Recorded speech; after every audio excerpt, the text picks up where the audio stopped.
Sumatin po ang kapayapaan ng Diyos. Magandang araw po sa inyong lahat sa aming pong mga panauhin.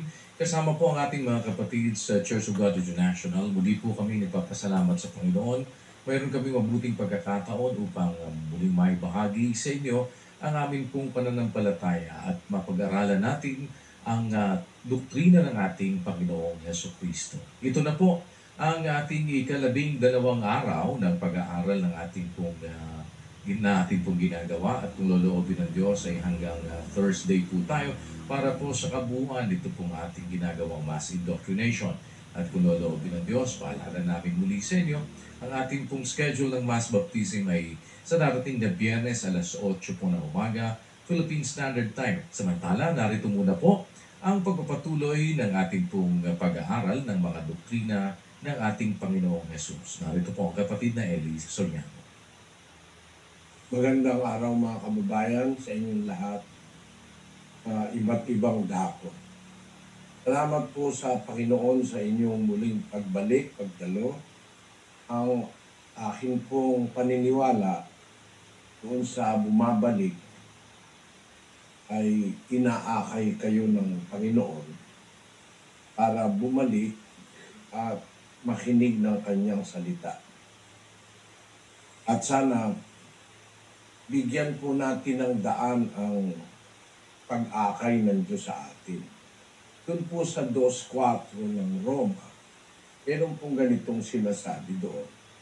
O hinahamak mo ang mga kayamanan ng kanyang kabutihan at pagtitiis at pagpapahinuhod na hindi mo nalalaman na ang kabutihan ng Diyos ay siyang umaakay sa iyo sa pagsisisi? Merong mga tao, hindi nila alam na may umaakay palang Diyos sa kanila. Pag ang tao mayroong balak na magpakabuti, magsisi, magbagong buhay, trabaho po ng Diyos yun.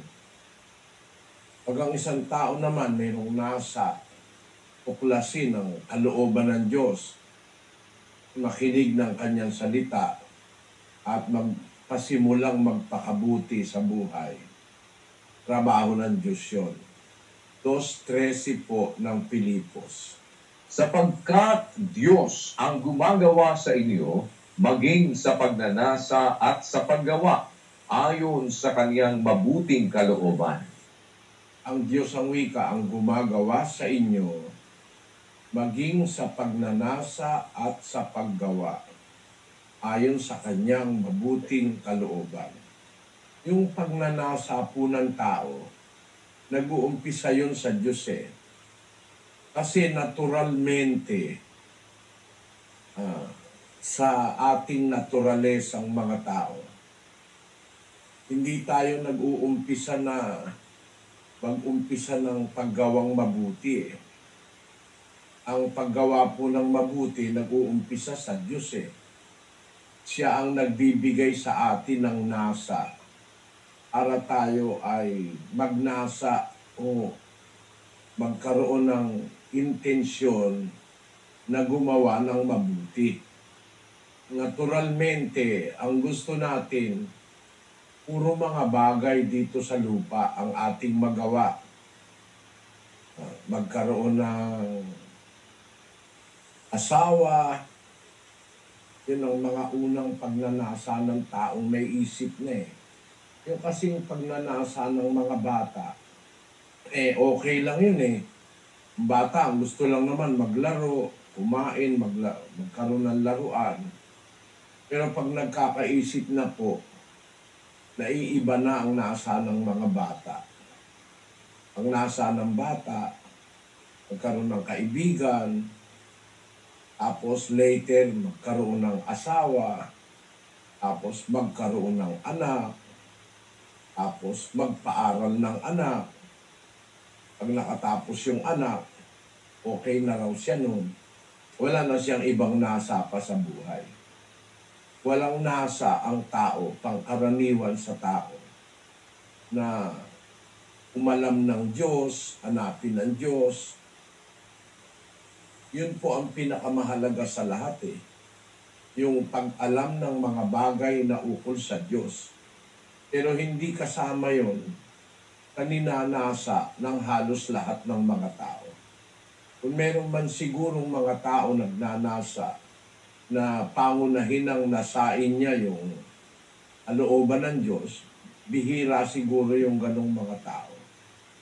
Pero ang pangkaraniwan, yung mga nasa ng tao, yung nasa sanlibutan, yung nasa mundo, mga bagay na panlupa.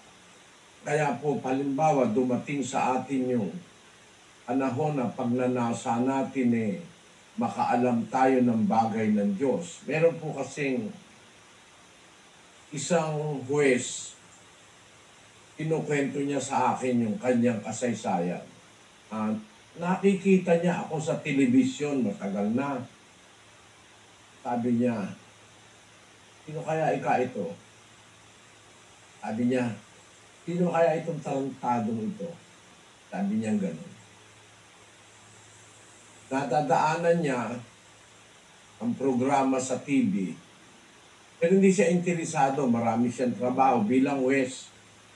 Marami siyang hawak na kaso. Noong minsan po, nagkaroon siya ng sakit sa puso. Humingi siya ng bakasyon dahil magpapagamot siya. Ang sabi ng doktor sa kanya, magpahinga siya kahit na 3 buwan. Napirmi siya sa bahay. Meron siyang dinaramdam na sakit sa puso. Doon siya nakapakinig. Nung makapakinig siya, nagkaroon siya ng pagnanasa na makinig uli. Nakinig uli. Naghahanap daw siya ng mali na sasabihin ko mali. Sa panahon ni na 3 buwan, hindi ako nakakita ng mali. Ang nakita ko katotohanan. Kaya, dumating yung oras, nabautismohan siya. Sumapi siya sa iglesia. Yung pagnanasa ng tao na makaalam. Kasi natural sa'yo, wala kang hilig dun Ang hilig mo, kung abogado ka, o kung ikaw inhinyero, yung mga bagay na natutuhan mo. Pero yung magnasa kang umalam ng salita ng Diyos, bihira merong ganun. Marami pong tao, ang laging gusto yung bagay na panlupa. Amoy pa lang. Nose mo na yan. Lucky Me Pansit Canton. Nakakabit, get it! Sarap, yes! Lucky Me Pansit Canton. Kaya ang Diyos may isang aral siya. Nasa Colosas 3:1 hanggang 2. Pakinggan. Kung kayo nga'y muling binuhay na kalakip ni Kristo, ay hanapin ninyo ang mga bagay na nangasa itaas, na pinaroroonan ni Kristo na nakaupo sa kanan ng Diyos. Ilagak ninyo ang inyong pag-iisip sa mga bagay na nangasa itaas, huwag sa mga bagay na nangasa ibabaw ng lupa. Ilagak ninyo ang inyong mga pag-iisip sa mga bagay na nangasa itaas. Huwag sa mga bagay na nangasa ibabaw ng lupa. Ang natural po kasi sa tao, puro yung panlupa, makapagtapos, magkaroon ng pamilya, magpatayo ng bahay, ang tawag pa nga nung iba, dream house daw niya Salamat sa Diyos, hindi ako nagkaroon ng salitang dream house. Wala akong nun, hindi pumasok sa isip ko yung dream house. Ako, basta meron lang akong kapirasong lugar. In my little room, I'm hiding away. And there on the shelf is a picture of you. Nung high school ako, natutunan ko yung In My Little Room. Nagustuhan ko yung kanta na yun kasi talagang ganun lang ako. Maliit lang na kwarto. tapos karaos lang sa pagtulog ng maayos, at nga hindi maayos, pwede na rin eh. Wala ako nung parang malaking-malaking bahay, tapos hindi ko po pangarap yun eh. Ang punto ko, hindi ko po pangarap yung ganun. Iba siguro ang pangarap ko kaysa sa iba. Pero salamat sa Diyos, hindi ako nagkaroon ng ganung magkaroon ng magandang bahay, magkaroon ng kung ano-ano sa buhay. Pero ako po ay nagpapasalamat sa Diyos na natutuhan ko yung aral na nasa Biblia. Gusto ko ma-share sa iba, lalo na yung mga tao na busy talagang pagka sa Diyos, mahirap mong yayain. Ako busy ka ako sa trabaho, busy ako sa malaking busy eh. Pero tanungin mo kung ano na ang kalagayan ng kanilang pananampalataya, wala silang kasiguraduhan. Nagpapakita lang ng katotohanan, ang tao, bibihira po yung naghahanap ng Diyos. Yun ang pangunahin nating katungkulan sa buhay. Ginawa niya sa isa, 17:26, kapatid na Daniel hanggang 27. At ginawa niya sa isa ang bawat bansa ng mga tao upang magsipanahan sa balat ng buong lupa na itinakda ang kanilang talagang ayos ng mga kapanahunan at ang mga hangganan ng kanilang tahanan upang kanilang hanapin ang Diyos. Baka sakaling maapuhat nila siya at siya'y masumpungan, bagaman hindi siya malayo sa bawat isa sa atin.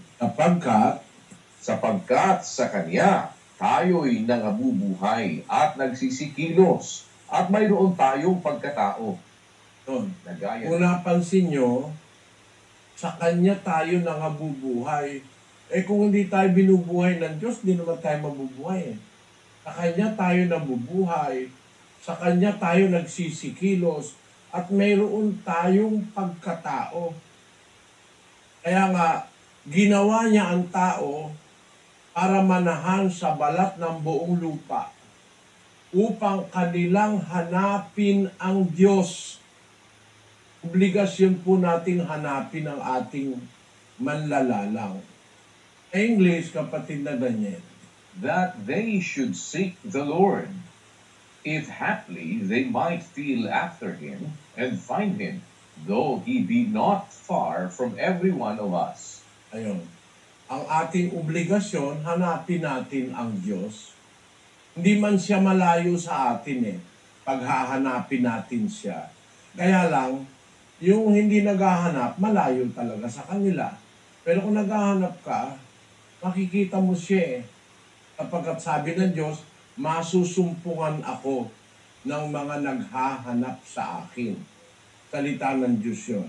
At sa kanyang pagmamahal, kung minsan, hindi ka man naghahanap, masusumpungan mo pa rin siya. Sabi dun sa aklat ng Isaias.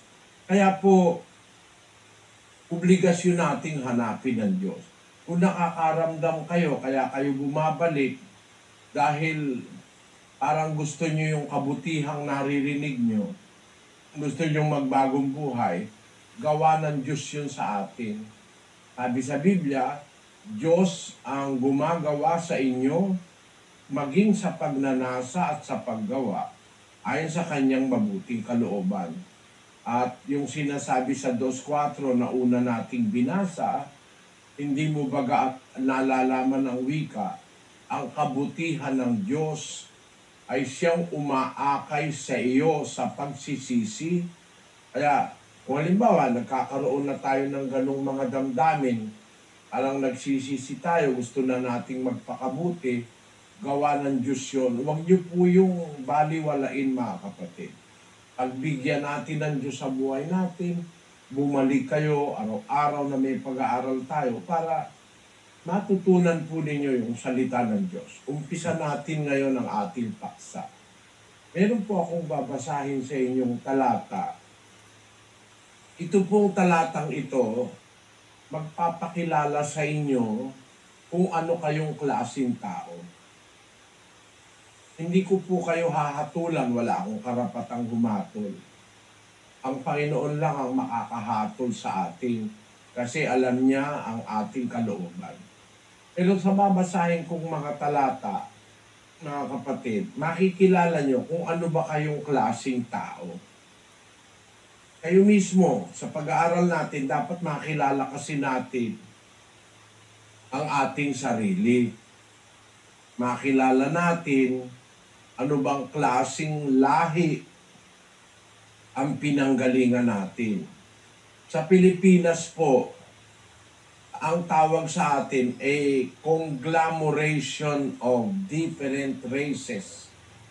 Sa Japan po, nung araw, bago mag-World War II, halos ang Japan intact.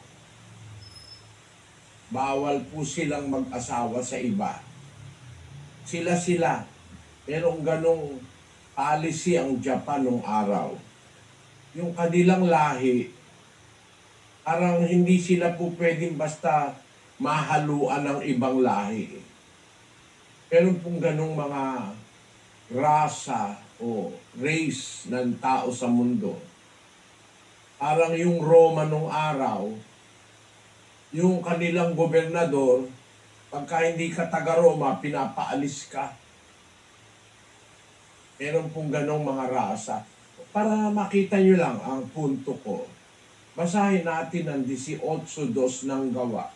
At nasumpungan niya ang isang Hudyo na nagngangalang Aquila, isang lalaking tubo sa Ponto, na hindi pa nalalaong nanggagaling sa Italia, kasama ni Priscilla na kanyang asawa, sapagkat ipinag-utos ni Claudio na ang lahat ng mga Hudyo ay magsialis sa Roma, at siya'y lumapit sa kanila.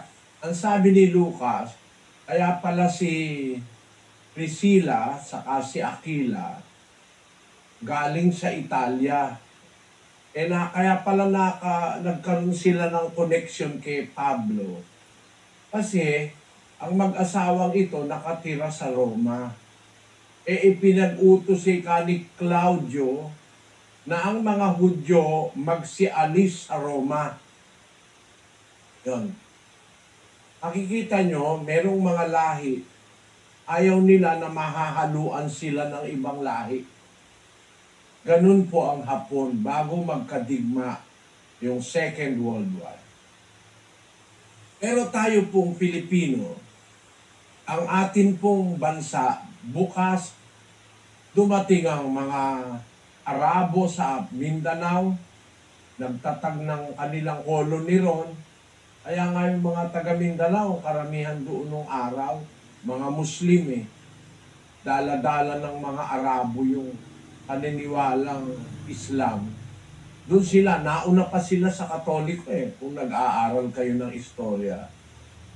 Ang punto, sa Pilipinas, umubukas tayo, nakarating po sa Pilipinas ang Islam, tapos sa bandang Bisaya, nang dumating naman si Magallanes, si Ferdinand Magellan, naumpisahan naman doon ang Katolisismo sa Bisaya. Actually, nag-umpisa sila doon nung maglanding ang crew ni Magellan doon sa Mactan, sa Cebu. Tapos, lumaganap na yung Katolisismo. Sa Luzon, walang pumunta Walang nauna Ang punto ko, mga kapatid, sa Luzon, may nakarating ditong lahi ng mga Hudyo Nung pinag-usig ang mga Hudyo ng mga Aleman, nakarating po rito sa Luzon na lahi ng mga Hudyo. Tinanggap sila ni Presidente Manuel Quezon. Mahigit na 1,000 Hudyo ang pinapasok ni Presidente Quezon. Nung itaboy ng mga Aleman ang mga Hudyo sa Europa, dito sila nakakita ng pagsalubong. Eto, sandali lang po ito. Ang ganyan. The 1930s were a dark time in Europe. The Nazi Party steadily moving toward the final solution of what they called their Jewish problem. Stormtroopers swept across Germany and Austria, burning synagogues, smashing and looting Jewish businesses. Jewish families quit their jobs, packed up their belongings, and fled for their lives. Many, even most, found there was nowhere to go. Nation after nation closed their borders. On the other side of the world, however, one nation opened its doors. More than 1,000 people attended a rally in Manila saying that Hitler had violated the inherent right of every man to freedom, life, and the pursuit of happiness. And to newly elected President Manuel Quezon, it was not a question of whether his country would help, but why other nations did not. Other countries perhaps did not think it that important. I don't presume to say. But I know that Dad had the moral courage to do it because he believed in the sanctity of human life and the right of people to live life as they believe they should. President Quezon showed the highest cards when he said simply, "It's the right thing to do." In the end, a deal made over poker, bourbon, and cigars would mean escape for over 1,300 European Jews. Most Filipinos are familiar with Schindler's List. Very few Filipinos know that Quezon was in his own way a kind of Schindler. Saying that the Filipinos would be glad that when the time of need came, their country was willing to extend a hand of welcome, Quezon opened his country and even a portion of Marikina, his private estate, to the desperate refugees. And the second mail we got an announcement, a letter that said you've been accepted for a position in the Philippines. I went to the Philippines. Kita nyo, mahigit na 1,300 Hudyo ang pinapasok ni Presidente Quezon sa Maynila noong 1930, bago ang Second World War. Kaya may nakarating na lahing Hudyo dito sa Pilipinas. Tayo pong mga Pilipino, halo-halo na tayo ngayon. Meron tayong lahing Hapon, meron tayong lahing Malaysian, meron tayong lahing Chinese, meron tayong lahing Amerika, meron tayong lahing Hudyo. Kung ano-ano na po ang pinag-ugatan natin. Ang punto ko, mga kapatid, ngayong ating henerasyon, kung saan man tayo nanggaling na lahi, meron pong utos ang Diyos, hanapin siya ng tao upang kanilang hanapin ang Diyos. Baka sakaling maapuap siya at siya'y masumpungan, bagaman di siya malayo sa bawat isa sa atin. Ang Diyos ay masusumpungan natin kung hahanapin natin. Pero kung tayo ay hindi naghahanap ng Diyos, malayo siya sa atin. Malapit lang naman siya dun sa mga naghahanap sa Kanya. Hindi niya sila papahirapan. Masusumpungan nila siya dahil pagka hinahanap mo siya, malapit siya. Pero pagka hindi ka naghahanap ng Diyos, malayo ka . Basahin natin ang 2 kapatid na Daniel. Kaya nga alalahanin ninyo na kayo noong una, mga hintil sa laman, tinatawag na di pagtutuli, niyaong tinatawag na pagtutuli sa laman, na ginawa ng mga kamay. Na kayo ng panahong yaon ay mga hiwalay kay Kristo, na mga di kabilang sa bansa ng Israel, at mga taga-ibang lupa tungkol sa mga tipan ng pangako, na walang pag-asa at walang Diyos sa sanglibutan. Ayun, sabi ng Apostol Pablo, merong mga tao, kagaya ng mga taga-Epeso nung araw, nung panahong yaon, hiwalay kayo kay Kristo, hindi kayo kabilang sa bansa ng Israel, taga-ibang lupa tungkol sa tipan ng pangako, na walang pag-asa at walang Diyos sa sanlibutan. Pero mga tao malayo sa Diyos . Tapos sa 13, Datapwat ngayon kay Kristo Jesus, kayo na noong panahon ay nalalayo, ay inilapit sa pamamagitan ng dugo ni Kristo. Nung panahon na yon, nalalayo kayo. Ngayon, dahil kay Kristo, ay nalapit na kayo. Kaya alam niyo mga kapatid, meron talagang obligasyon tayong hanapin ng Diyos at mapalapit tayo sa Diyos.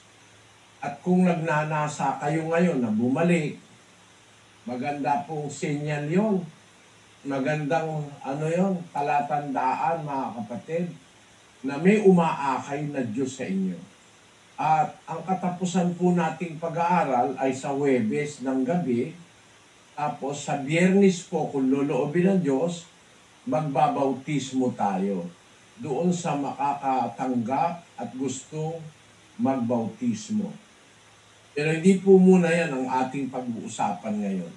Ang atin po ngayong pag-uusapan, gusto ko lang ipakita sa inyo kung bakit baka nararamdaman nyo. Gusto kong pumunta uli, gusto ko uling makinig. Gawa ng Diyos yun. Mahalagahin nyo po yun, mga kapatid. Yung magnasa kayo na bumalik, makinig ng kanyang salita, pag nanasa yun, nagaling sa Diyos. Ngayon, pag nakita naman ni Satanas na may nasa kayo, bumalik, makinig, ang gagawin naman ni Satanas, aalisin yung pagnanasa. Lalagyan kayo ng hadlang, baka maaari magalit ang asawa mo, tatay mo, nanay mo, aawayin ka, ganun. Marami na kaming karanasan, kaya alam kong sabihin yan. Pinibigyan ko lang agad kayo ng paunang sabi para matuto po kayong mag-analyze ng mga pangyayari. Tandaan nyo, dalawang bagay po ang umiiral sa mundo, masama at saka ang mabuti. Ang mabuti dapat manaig sa atin. Kaya lang, pagka magnanasa ka ng gumawa ng mabuti, tutuksuhin ka naman at pipigilin ka ni Satanas. Tingnan ninyo ang isang kasaysayang nasa Biblia. Pakinggan nyo lang po ito mga kapatid. Maaring maganap ito sa inyo. Sa isang talata ng Gawa, Kapitulo 13, versikulo 7. Nakasama ng prokonsul Sergio Paulo, lalaking matalino.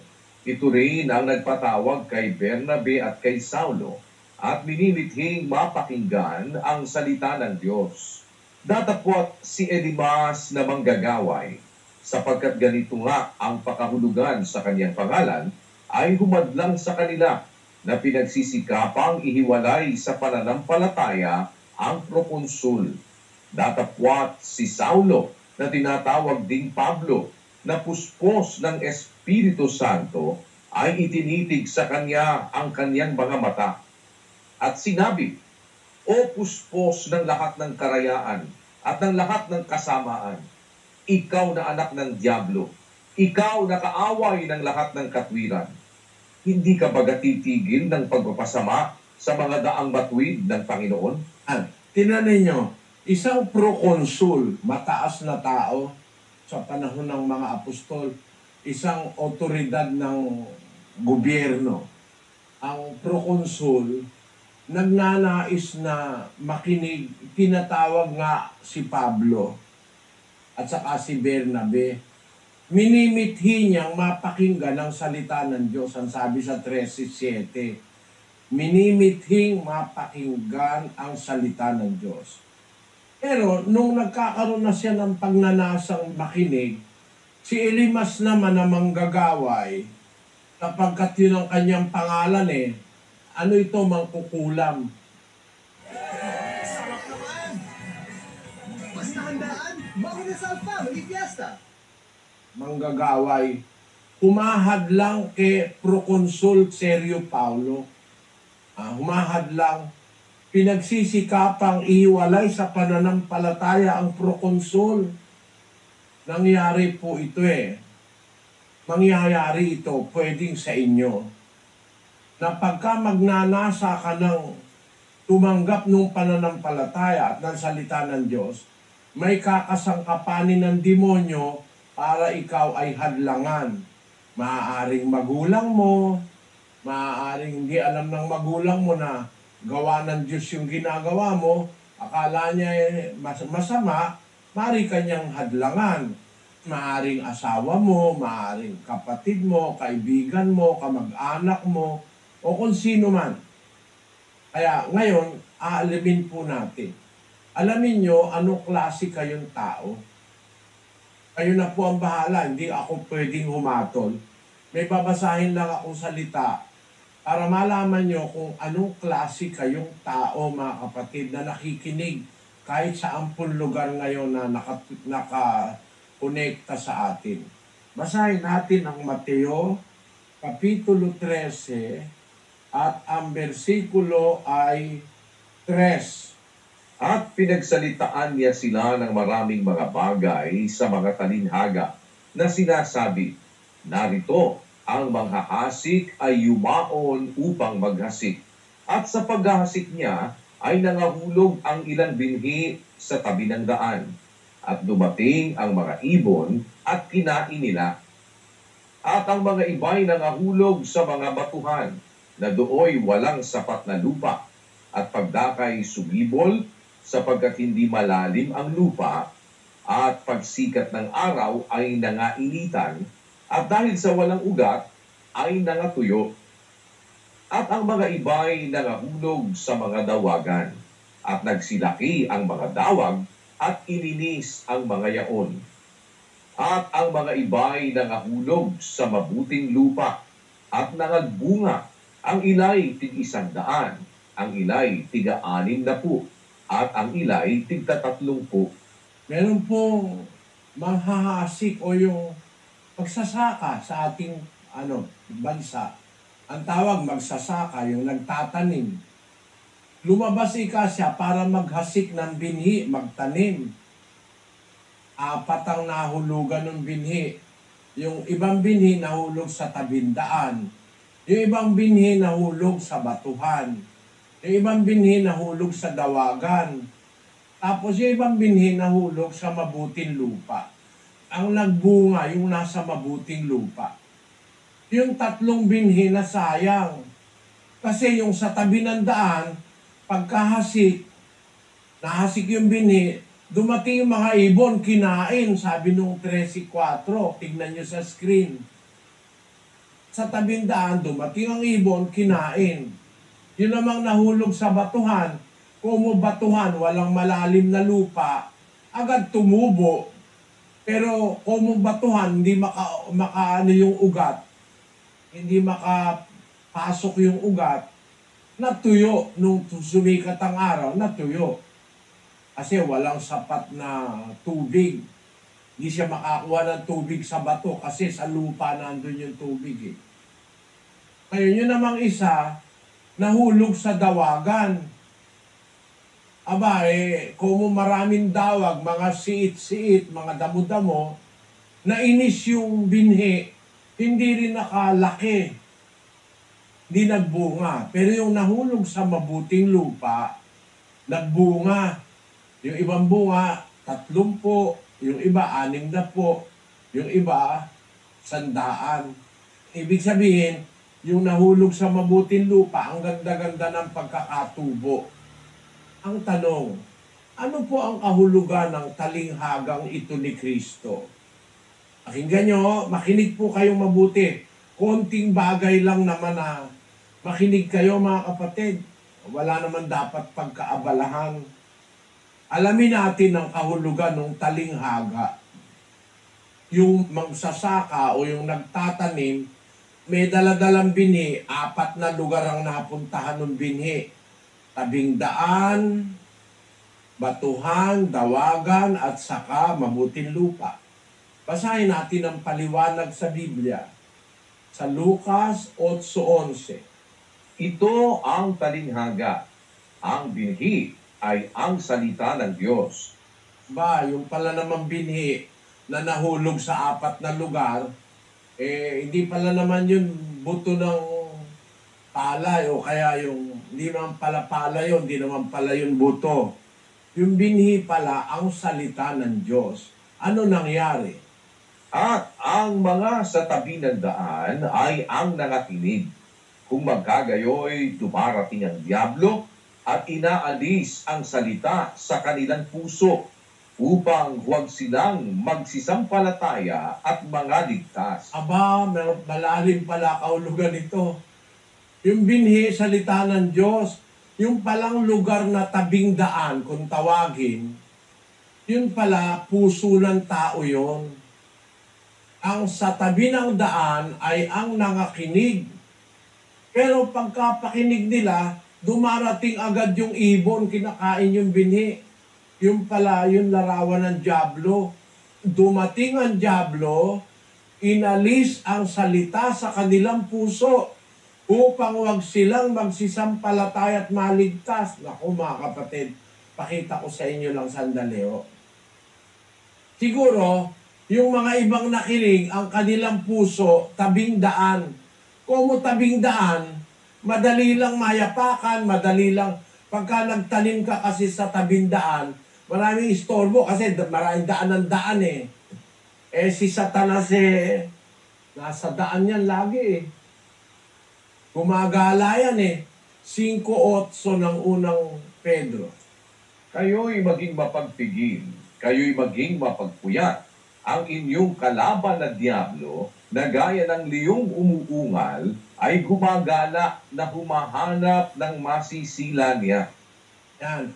Yung Diablo, lakad ng lakad yan eh. Gumagala yan. Kaya kung ikaw nasa tabi ng daan, madali ka niyang maa-access, madali ka niyang mapupuntahan. Kaya yung nasa tabi ka ng daan, nakinig. Pero dumarating ang Diablo, inaalis ang salita sa kanilang puso upang wag silang magsisampalataya at maligtas. Pakiramdaman nyo, sarili nyo. Nung makinig ba kayo, nawala agad yung salita ng Diyos? Hindi nagkaroon ng matimbang na pagpapahalaga sa inyo? Baka kayo nabibiktima ng Diablo, inaalis yung salita. O ngayon, tuloy natin ang binabasa nating talinghaga sa 8:13. At ang mga sabatuhan ay yaong mga pagkarinig ay tinatanggap na may ganap ang salita. At ang mga ito'y walang ugat, na sila sa sandaling panahon nagsisisampalataya at sa panahon ng tukso ay nagsisihiwalay. Yung pala naman yung batuhan. Yung pala, mga tao, ang halimbawa ng 4 na lugar, mga tao, yung kanilang puso. Yung pusong batuhan, ang ibig sabihin nun, matigas kasi yun eh. Hindi makakapenetrate yung ugat, hindi makakapasok yung ugat sa bato. Kaya walang masyadong maraming makukuhang nutrients o sustansya. Pagka uminit ang araw, na ang kahulugan ng araw ay uminit tukso yun, matutuyo yung binhi. Ang sa batuhan, yung mga pagkarinig, tinatanggap na may galak ang salita, natatanggap agad, pero walang ugat dahil batuhan yung lugar eh. Batuhan yung puso. Na sila sa sandaling panahon, nagsisisampalataya at sa panahon ng tukso, humihiwalay na. Wala na. Hindi na babalik. Tuloy natin ang talata. At ang nahulog sa dawagan ay ito ang nangakinig. At samantalang sila'y nagsisiyaon sa kanilang lakad, ay iniini sila ng mga pagsusubakit at mga kayamanan at mga kalayawan sa buhay na ito, at hindi na nagbubunga ng kasakdalan. Yun naman palang dawagan, ang kahulugan pala ng mga dawag, yun yung mga ambisyon, mga kayamanan, mga kalayawan, mga bisyo, dawag yun. Kumbaga sa isang lugar na maraming mga tumutubong mga damo, mga siit-siit, maraming mga sukal, tawag nila doon sukal eh. Pagka nandun nahulog ang binhi, hindi magpo-progress. Hindi lalago, kung minsan matataas pa yung dawag. Naiinis yung binhi, hindi ka magbubunga ng kasakdalan. Yun ang nangyayari pagka yung binhi na salita ng Diyos nahulog sa isang pusong madawag. Ang madawag na puso, yung maraming bisyo, maraming mga pangarap sa buhay, mga ambisyon. Wala siyang hilig sa salita ng Diyos. Ang gusto niya, ambisyon. Mga bisyo, mga droga, kung ano-ano. Punta tayo sa ika-4 na puso. At ang sa mabuting lupa ay ang mga pusong tintiman at mabuti na iniingatan ang salita pagkarinig at nangagbubungang may pagtitiis. Yun. Yung pala namang mabuting lupa, mga pusong timtiman at mabuti na iniingatan ang salita pagkarinig at nangagbubungang may pagtitiis. Mga kapatid, 4 lang po yan. Hindi po mahirap tandaan. Ang gagawin nyo lang ngayon, papakiramdaman nyo yung puso nyo. Ano ka ba dyan? Tabindaan? Na madaling inaalis ng dyablo yung narinig mong salita? Pero naman, batuhan. Matigas na puso. Hindi makapag-ugat yung salita. Kaya, hindi rin magbubunga.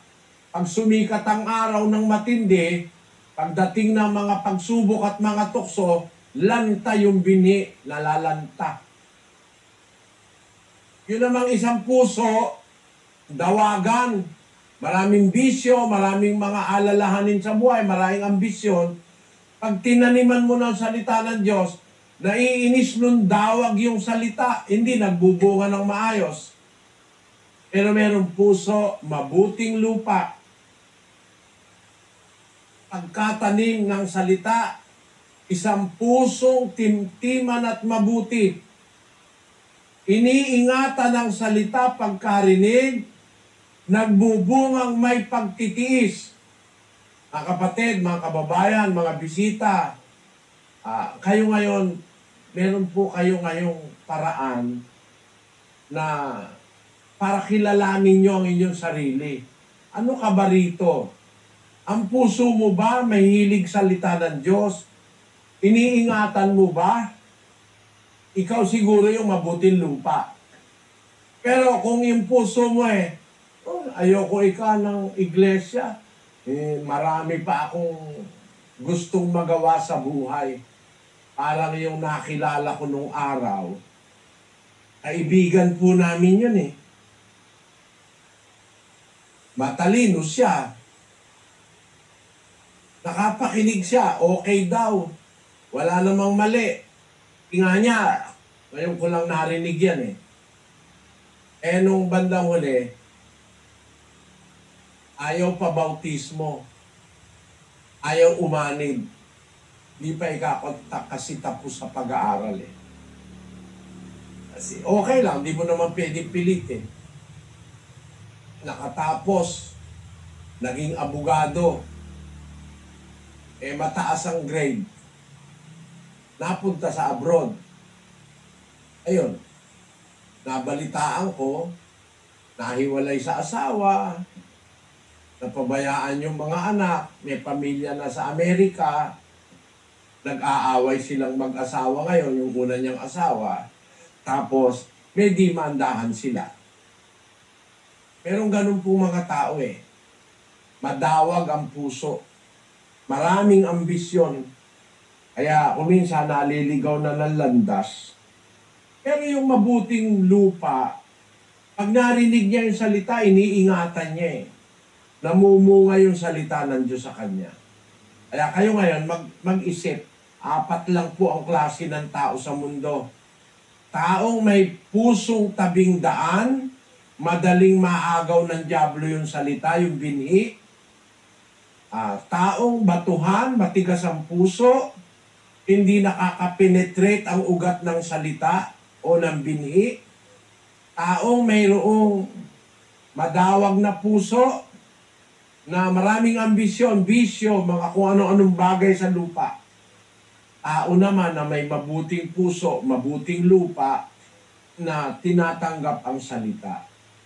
Yan po ang 4 na puso ng tao. na nakikinig ng salita ng Diyos.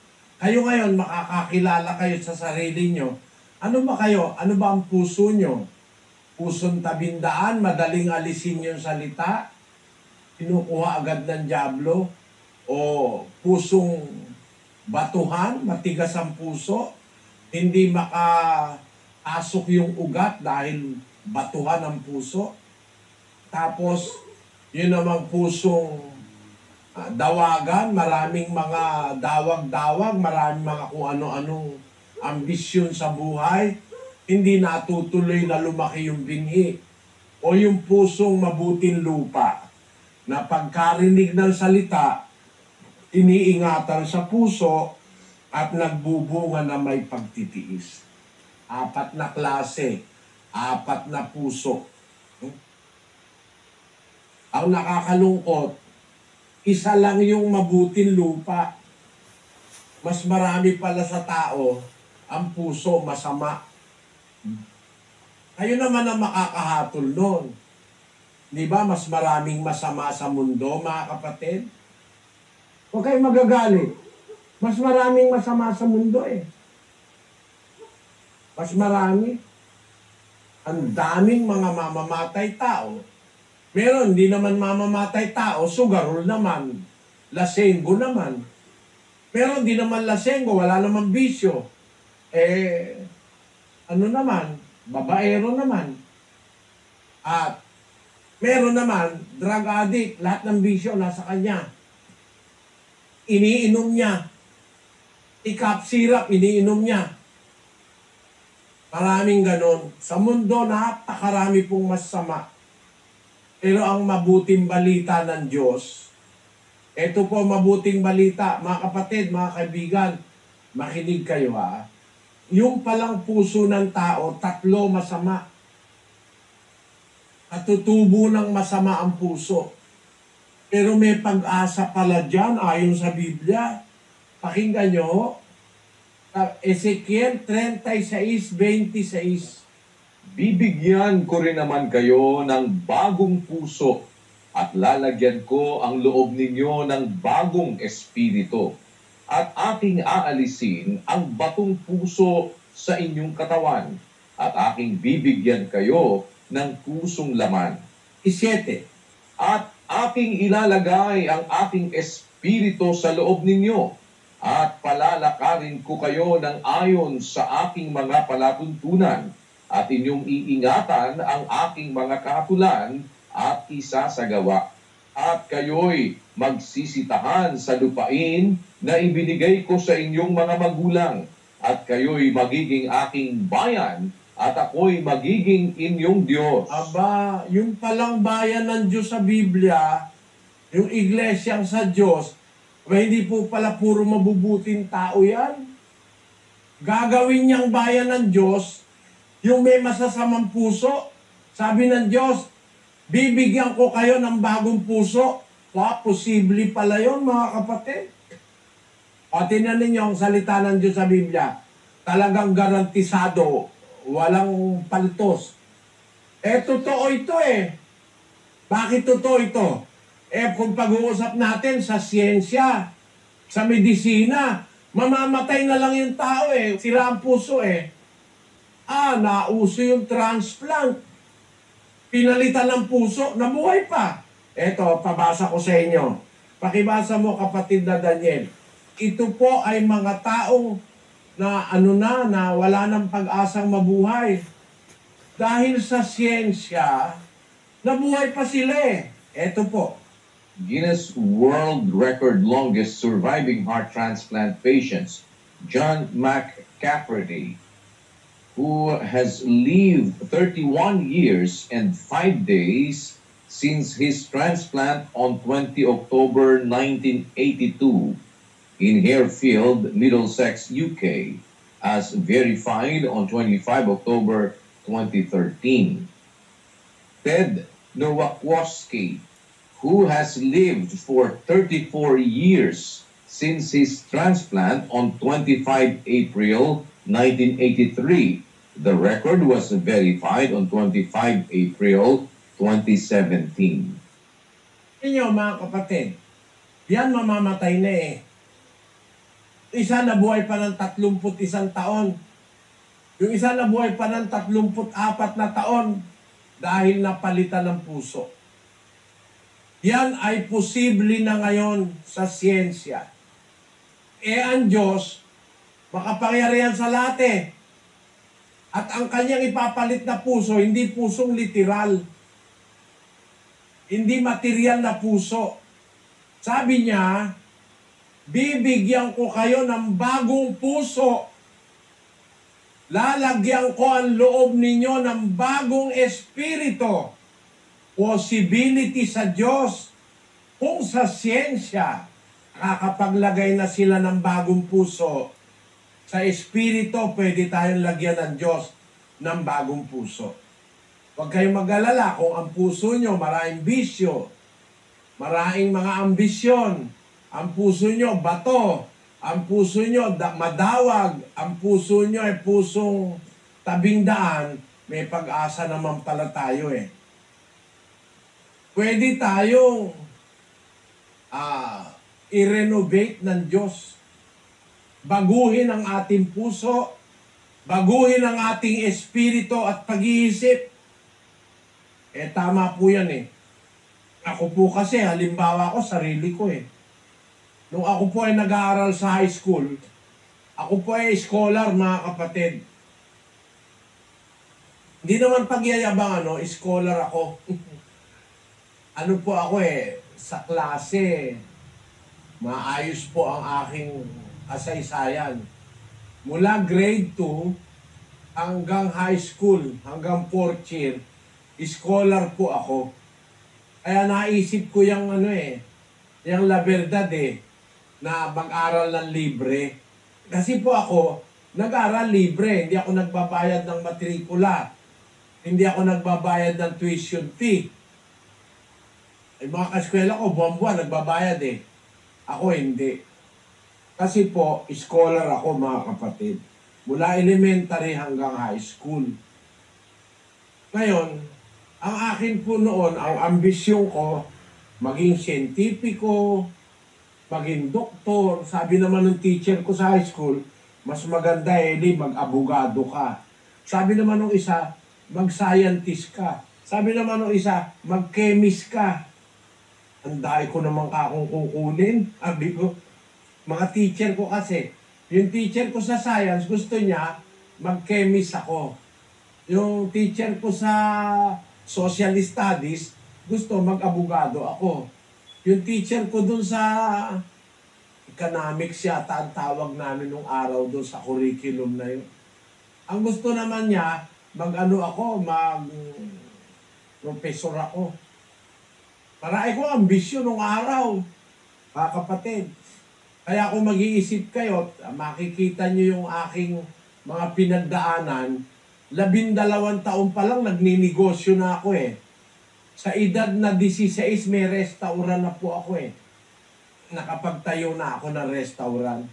Yun, ayan nanay ko dyan, bata pa Mga 50 anyos lang ang nanay ko dyan Nakatayo na ako ng restaurant dyan sa P-Campa, malapit sa UST. Malapit sa FEU, dyan sa Espanya, sa Maynila. Ang akin pong pinagdaan ng buhay, nagpapakitang marami akong ambisyon. Gusto kong kumita, gusto kong magnegosyo, nag-aaral ako, etc. Pero nung makapakinig ako ng salita ng Diyos, nabago. Ayoko nang pumasok sa school. Kaya hindi na po ako nagkolehiyo Hindi ko na nga tinapos yung high school, 3 buwan pa. Pero pasado rin ako dahil ano po ang aking average sa school Nung ako po ay grade 3, ang aking average sa card, 99. Yung teacher ko nga sabi, this was the highest given grade in this school, sabi niya. Pinakamataas na grade sa card. 99, doon sa aming eskwela. Doon sa Tatalon Elementary School. Tapos, doon sa Magsaysay naman, bago ako huminto sa pag-aaral, ang average ko sa card, 93. Ang aking grade sa card. Pero nakapasa pa rin ako kasi huminto ako 3 buwan bago ang graduation. Pinapakita ko lang sa inyo mga kapatid, marami ko ambisyon. Ang katunayan, first year high school, ang binabasa kong libro ng siyensya para sa 3rd year, para sa 4th year, nauuna ako dun sa mga kaeskwela ko eh. Kaya po pagkawala ang teacher, merong teacher sa 3rd year, absent. Ako ang substitute. May teacher sa 4th year, absent. Substitute ako. 4th year yun. 3rd year pa lang ako, nagsasubstitute ako. Ganun ang pagkakilala sa akin ng aking mga maestro. At nung principal ng Magsaysay. Binigyan po ako ng magandang karanasan sa eskwela. Nakakapagturo ako kahit sa school, hindi naman ako teacher. Pero nakakapagturo ako. 1 oras kasi ang bawat klase, pag may absent, sumasubstitute ako sa teacher. Ang nanay ko kasi nung araw, grade 7 pa lang, nagtuturo na rin siya sa school. Nung araw po may grade 7 eh. Panahon ng nanay ko, mga 1930s. Galing siguro ako naman ako sa tatay ko, sa nanay ko. Mahilig kasi sa karunungan. Pero nung ako po makapakinig ng aral ng Diyos, 3 buwan bago graduation, tumigil na po ako sa school na iba ang aking ambisyon. Awa naman ng Diyos, hindi naman po ako nagkamali. Sa pag-aaral ko ng Biblia, lalo pong lumawak ang aking kaalaman sa buhay ng tao. Nalaman ko ang aral ng Diyos, nalaman ko ang damdamin ng tao, nalaman ko ang ugali ng tao, natuklasan ko ang mga bagay na nasa tao. Kaya ngayon siguro, maiintindihan nyo, nasa Biblia ay sinasabi ko, tayo may 4 na puso ang tao eh. Meron tao ambisyoso, pusong dawagan. Meron tao mahina ang prinsipyo, madaling ma-persuade ng diablo, pusong tabindaan yon. Meron tao mahina ang prinsipyo, madali lang makumbinsi kahit sa mali eh. Wala siyang paninindigan. Pero naman puso ay madawag, maraming ambisyon sa buhay. Pero naman matigas na puso, matigas na loob na tao, mahirap makumbinsi. Pero meron naman tao, mabuting lupa, mahilig sa mabuti. Pero tayong lahat may pag-asa. Gusto kasi ng Diyos maligtas tayo lahat eh. 2:4 ng 1 Timoteo. Na siyang may ibig na ang lahat ng mga tao'y mangaligtas at mga kaalam ng katotohanan. Diyos gusto niya lahat tayo maligtas eh. Kaya pwede siyang gumawa ng ng repair. Pwedeng i-repair ng Diyos yung puso natin, yung isip natin. Pwede tayong baguhin. Makapangyarihan ng Diyos para gawin yan, mga kapatid. Nagagawa nga ng doktor sa material yan eh. Papalitan ka ng puso, lalagyan ka ng ibang bato, lalagyan ka ng isang matang iba, no? Nagagawa yan ng doktor eh. Diyos pa ang hindi makagawa na baguhin ang ating pagkatao. Kung tayo lang ay sasampalataya, susunod sa Diyos, magtatagumpay na mabago ang ating pagkatao, mga kapatid. Pwedeng mabago. Ang saksi ko, ako, nabago po ako ng pag-iisip eh.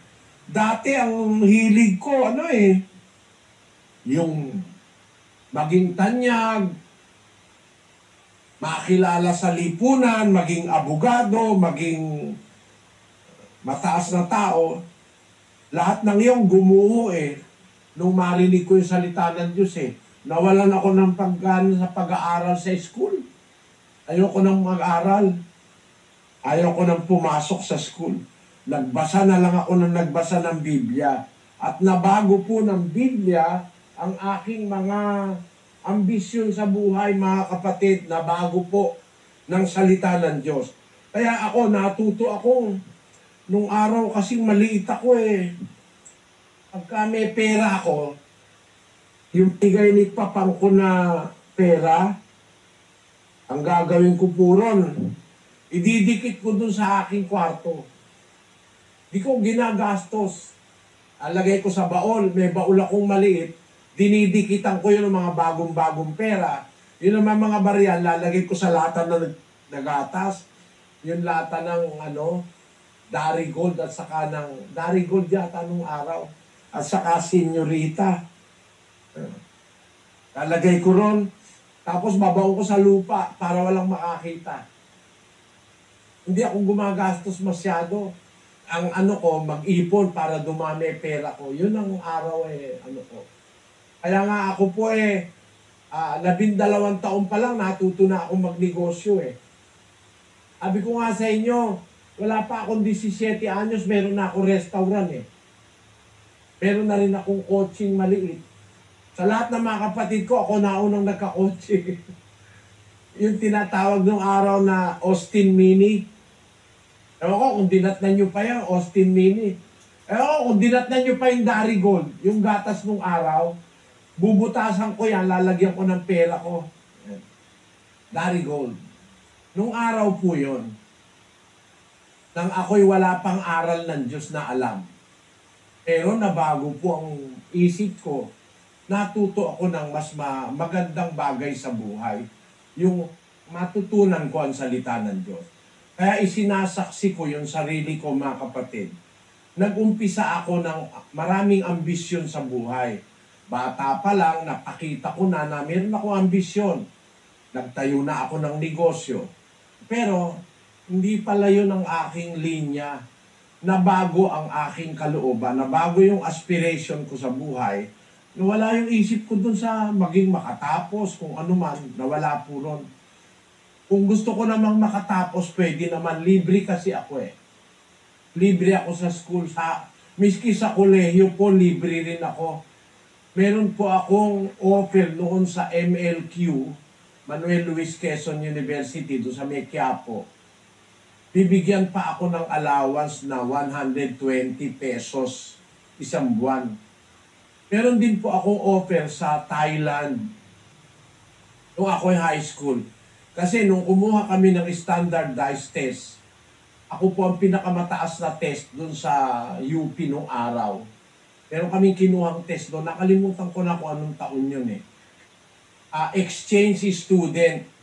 Ang Pilipinong estudyante na makakapasa sa test, dadalhin sa Thailand. Yun naman mga taga-Thailand na estudyante, dadalhin naman sa Pilipinas. Exchange student ang tawag nila. Ako po ang mataas doon sa test. Kaya pupunta ako ng Thailand.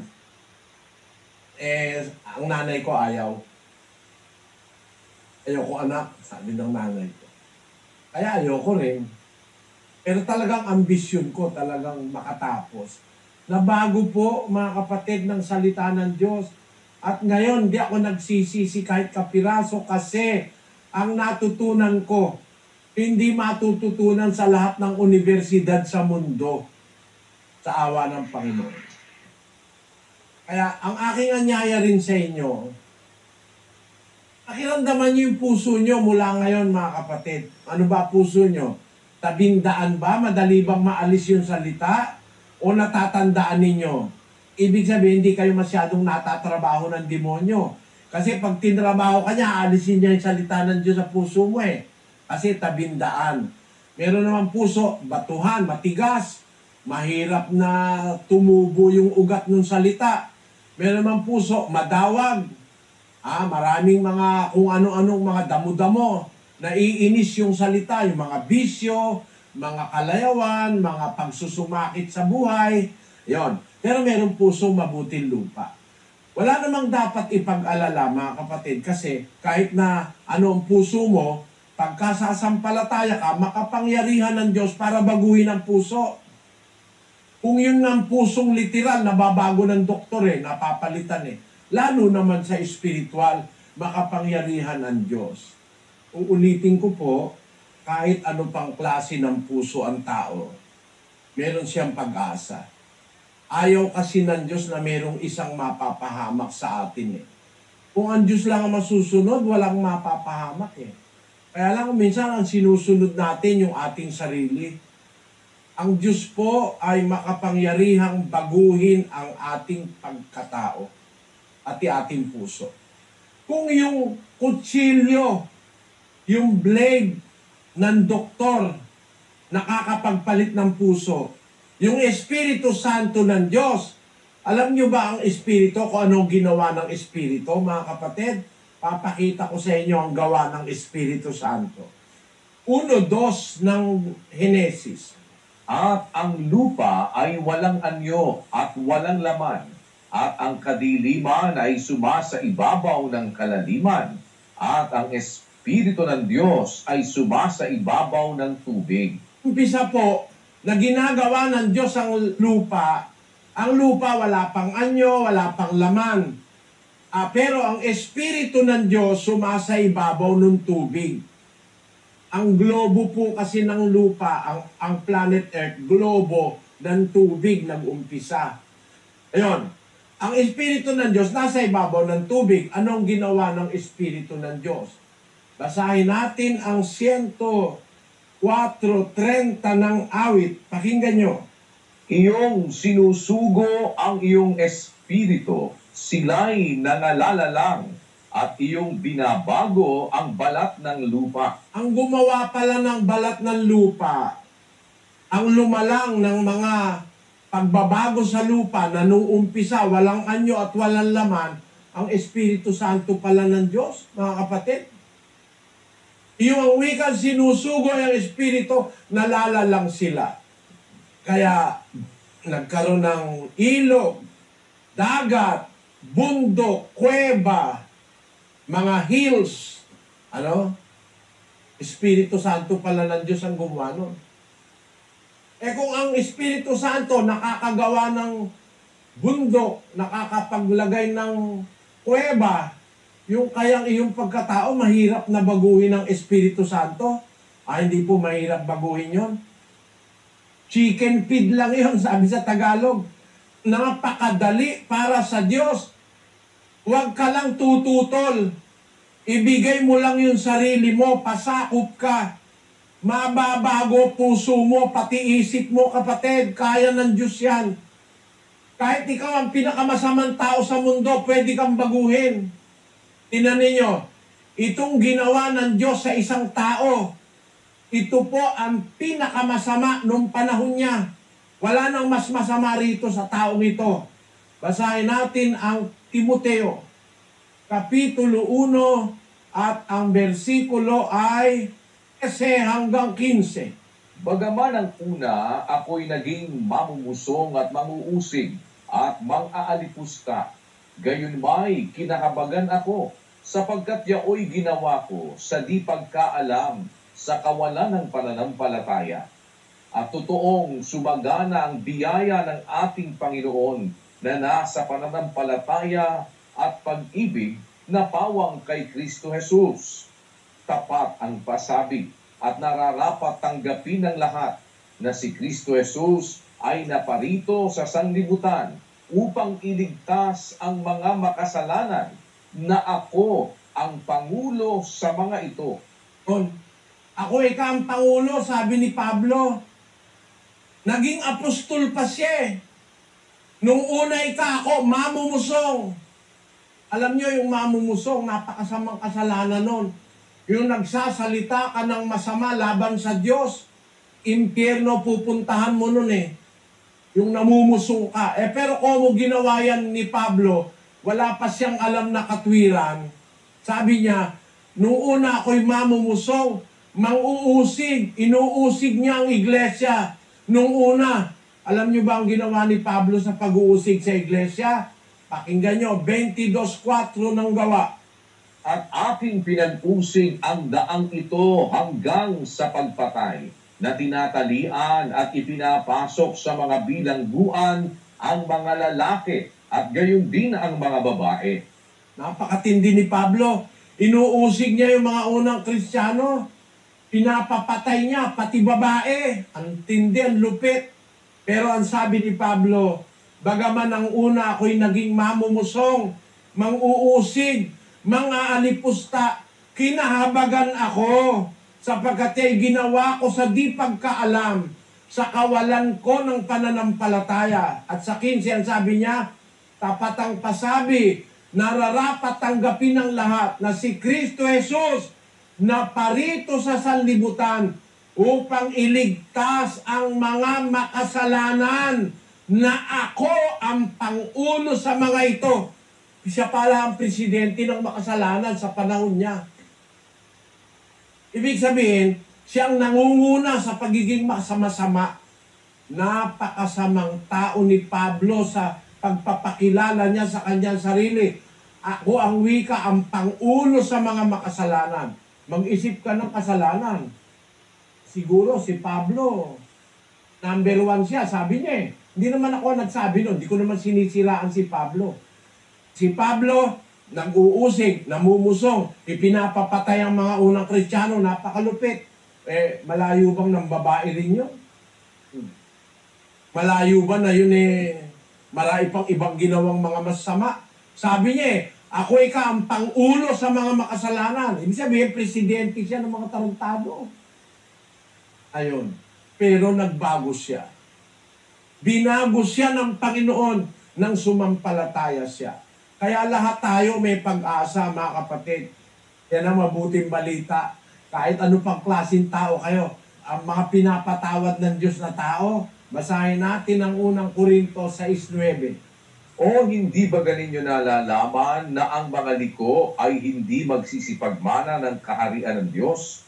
Huwag kayong padaya, kahit ang mga mapakiapid, ni ang mga mananamba sa Diyos-Diyusan, ni ang mga mangangalunya, ni ang mga nagsasababae, ni ang mga mapakiapid sa kapwa lalaki, ni ang mga magnanakaw, ni ang mga masasakim, ni ang mga manglalasing, ni ang mga mapagtungayaw, ni ang mga manglulupig, ay hindi mangagmamana ng kaharian ng Diyos.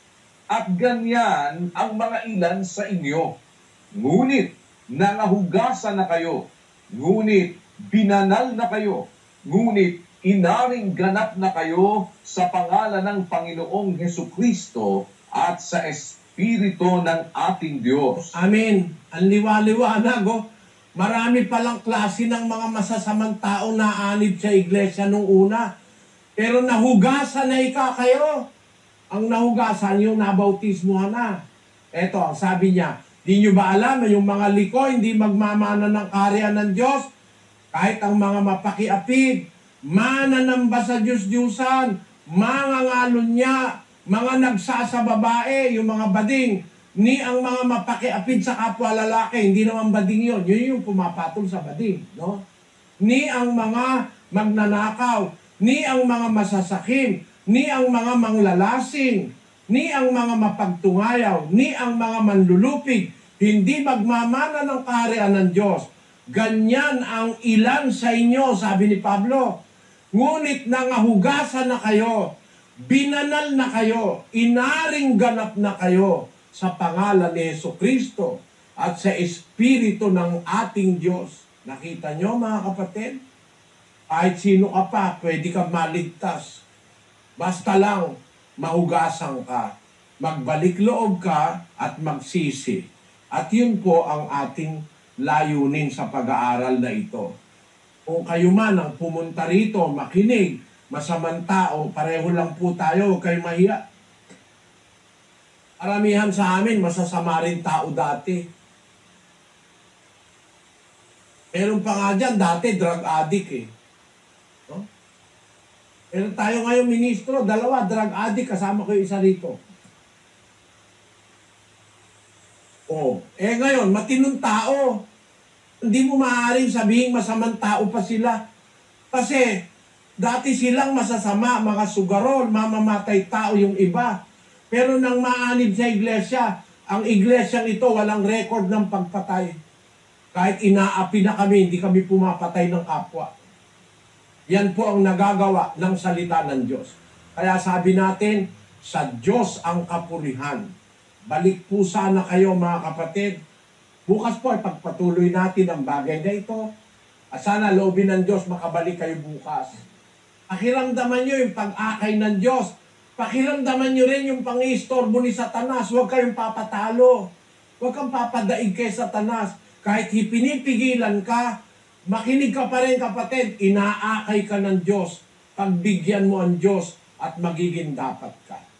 Hanggang dito muna po ang ating napag-aralan. Sana bumalik kayo. Kapatid na Daniel, Opo, at bukas kung loloobin ng Panginoon ang ating pong kasunod na pag-aaral ng mga doktrina ng ating Panginoong Jesucristo sa ating po namang ika-13 araw na kung loloobin ng Diyos. Bukas, araw po yan ng Miyerkules dito sa atin sa Pilipinas, alas 7 ng gabi. At ganoon din po kami nag-aanyaya sa inyo. Samahan niyo kami sa ating pong isinasagawa na Global Prayer for Humanity tuwing alas 9:30 po ng gabi mula Lunes hanggang Biyernes. At sa kalooban ng Panginoon, tayo po ay muli magkita-kita bukas para sa pagpapatuloy ng ating pag-aaral ng mga doktrina ng ating Panginoong Jesucristo. Kasama po ang ating mga kapatid sa Church of God International. Muli po kami ay nagpapasalamat sa Panginoon at sa inyo po lahat na nakiisa sa amin sa gabi nito. Subalit bago po tayo pansamantalang maghiwa-hiwalay, kami po ay muling nag-aanyaya na samahan ninyo kami sa isang maikling pananalangin. Manalangin po tayo mga kapatid. Panginoon naming Diyos, amang makapangyarihan sa lahat. Sa pangalan po ng aming Panginoong Hesukristo, pinasasalamatan ka namin sa pagkakataong itong nagugol namin upang makinig ng iyong mga salita. Salamat po sa iyong mga pagtutuwid sa amin. Ikaw po ang nagpabago maging ng aming mga puso. Nabuhay kami sa nakaraan, sa sari-saring kasamaan sa buhay na ito. Nahabag ka po sa amin. Kinikilala namin na walang hanggang utang na loob ang iyo pong pagbibigay ng halaga. Sa mga katulad namin, wala naman pong halaga. Ama, sana po, tulungan mo kami na maingatan namin sa aming mga puso ang iyong mga salita.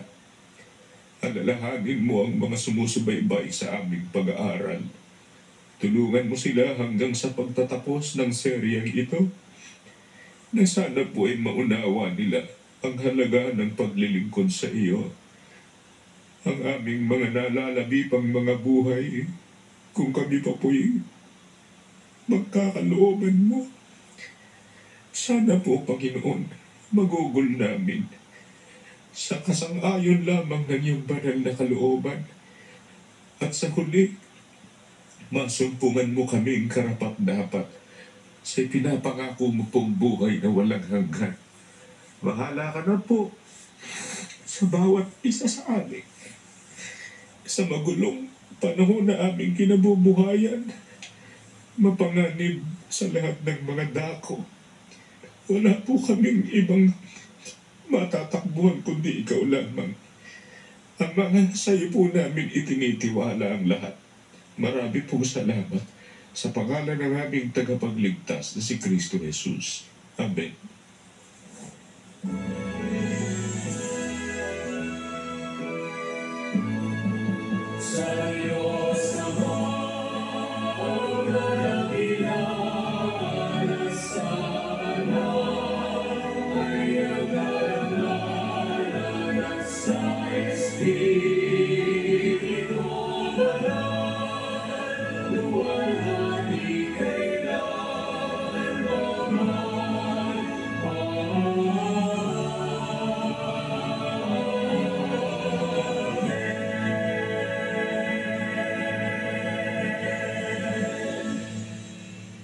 Ang walang hanggang pag-ibig ng ating Diyos amang nasa mga langit, ang biyaya ng pagliligtas at pagpapagaling ng ating Panginoong Hesukristo at ang pakikipisan ng Santong Espiritu, siya nawang manahan sa ating mga puso, magpakailan-kailanman. Amen.